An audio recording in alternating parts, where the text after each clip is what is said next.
Welcome back to FPLcrisp. Today we'll be looking at our wildcard team heading into the game week 9 after the international break. Be sure to like this video and subscribe for more updates on this channel if you want to win those mini leagues of yours. Heading straight in, Martinez starts in goal. Martinez and Aston Villa have a couple of good fixtures on paper, with Chelsea being the only tough opponent, most likely. In the last 4 games, Aston Villa has conceded 4 goals, and 3 of those goals have come against Arsenal and Manchester City, where they kept a clean sheet in their last game against Southampton. It's interesting to note that over the course of last season, Martinez was among the top goalkeepers for the season, amassing a whole lot of points. Next up is Iverson.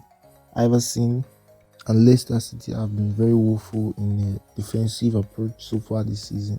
Although Iverson has not started any game yet, but it's very likely that he should be starting one very soon, after Danny Ward in between the sticks has been a very terrible decision so far for Leicester, or in a very damaging position in the table this season. Next up is Karen Trippier. Trippier again is one to have in the team. Games against Fulham, Brentford and Everton in the next 4. Games where is less likely where he can produce a defensive return. There's a very big chance in those games he can give us an attacking return, as we know what he's capable of in the attacking sphere. Nico Williams is also one to consider. Nico Williams is a budget pick. He can conveniently stay in the bench. However, there are some games where you might see it necessary to bring him in, so he's also one to consider. James Justin, very strange having him in our team, but I think he's one who can bring in a couple of attacking returns. We know that Leicester have been very poor defensively, but Justin plays a very high position in the field when he's on the pitch. With that, 1 or 2 attacking returns is not a bad return at all. Next up is Reece James. Reece James and Chelsea have one of the best fixtures in the next couple of game weeks. Wolves, Aston Villa, Brentford, Man U. These are fixtures where James can give us a couple of returns, defensive and attacking, primarily attacking, because for some time now Chelsea has not been playing very well defensively. Also, one could make the case for putting in Cancelo in place of James in the team, because Cancelo is not in this lineup.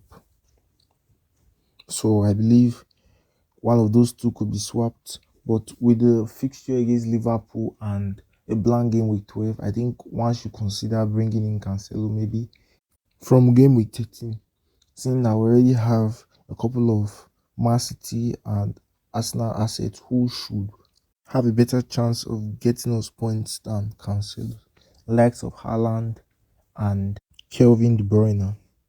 Next up is Mings. Mings again, Aston Villa is a team who can produce clean sheets in a couple of games. There's every chance to go for Lucas Digne, but seeing that Aston Villa is not one to put a lot of money on defensively, I think going for Mings is a better alternative, a cheaper budget.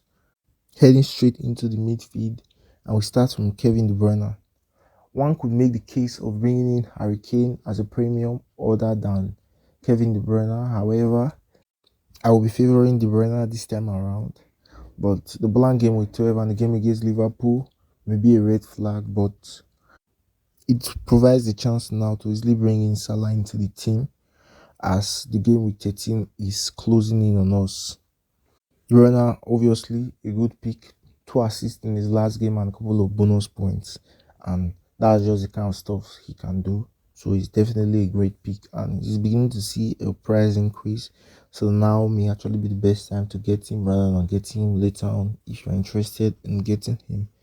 Martinelli also a great pick into the team, 6.6 mil. I think it's value for your money. Has been on form since the first day of the season.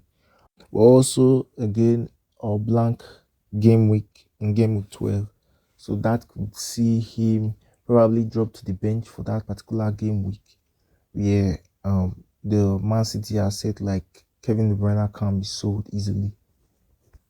Andreas Pereira's chance of providing an attacking return has been diminished with him taking off corner duties in the Fulham game.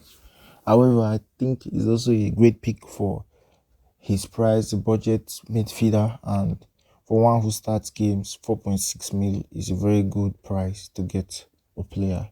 Wilfred Zaha right now has to be in your team, or probably get him after his Chelsea game, simply because of the run of games he has. And before his injury, we saw the form he was on. Certainly want to have in your team. I mean, games against Leeds, Leicester, Wolves, Everton, Southampton, West Ham, and Nottingham Forest before the World Cup are certainly games where he can grab a couple of points, couple of goals, also a couple of assists, and is certainly one to consider in your team. And getting him now will be very good because his price has not gone up more again, but it's most likely that that price will be going up in coming days and coming week. So now is a very good time to hop in on the Ivory Coast forward. Madison is another person to consider. As we mentioned earlier, Leicester have been very poor defensively, but their attacking trait has almost remained intact. And James Madison is one who always delivers in the games they play. A goal in their 6-2 loss to Tottenham at the weekend, last game week, sees him with 3 goals and 1 assist in 6 games so far this season. And certainly, with their run of fixtures coming up also, Nottingham Forest at home, Bournemouth away, Crystal Palace, Leeds, Wolves. Those are games where he can certainly get a couple of returns and is one to consider also. In attack, we see Erling Haaland. We don't need to say much when it comes to Erling Haaland. Any game he certainly delivers, and he's one to certainly consider in our team. He's one to certainly have in the team. And I think you could make the case of captaining him in all your games coming up. Although he has a blank game week 12 and game week 11 sees him face Liverpool. And that game week, if you are having Kane in your team, you could easily shift the armband to Kane who faces Everton in that game week. Other than that, however, Haaland is a perfect choice to have in your team. Automatically, as the Brenner starts in the wildcard draft, there's no room for Harry Kane anymore in the team, which sees us go with Ivan Toney. Ivan Toney also have a couple of good run of fixtures coming his way, and he scored a hat-trick recently. And with being on penalty duties also, he's one to certainly or most likely have in your team. He's on the price of 7.2 mil, and he could actually be seen. You could actually be seeing a price increase on him shortly. Next man on the list is Mitrovic. Mitrovic scored in his game recently during the international break, which sees him on 12 goals in 12 games so far this season. That's outstanding if you ask me, for a player who no one really thought could do something like this. If we haven't seen him on 6 goals in 12 games, one would have clapped his hands for him. But being on 12 goals in 12 games so far this season certainly is one to consider in any game and any time, also with his price. So far this season, he has only blanked in 2 games, the game against Nottingham Forest and the game against Wolves. Just 2 games so far this season, and the next couple of fixtures he has coming his way is Newcastle at home. That's one which he could get something. West Ham away, Bournemouth, Aston Villa, Leeds. Not bad fixtures for someone who is on form. So with this, our starting 11 is set to look like this. Iverson, of course, on the bench. Andreas will also be join him on the bench. Mings and Nico Williams are the last 2 men who will be on the bench. If you've enjoyed this video, please do give us a thumbs up. Also support the channel by subscribing for more content in the future.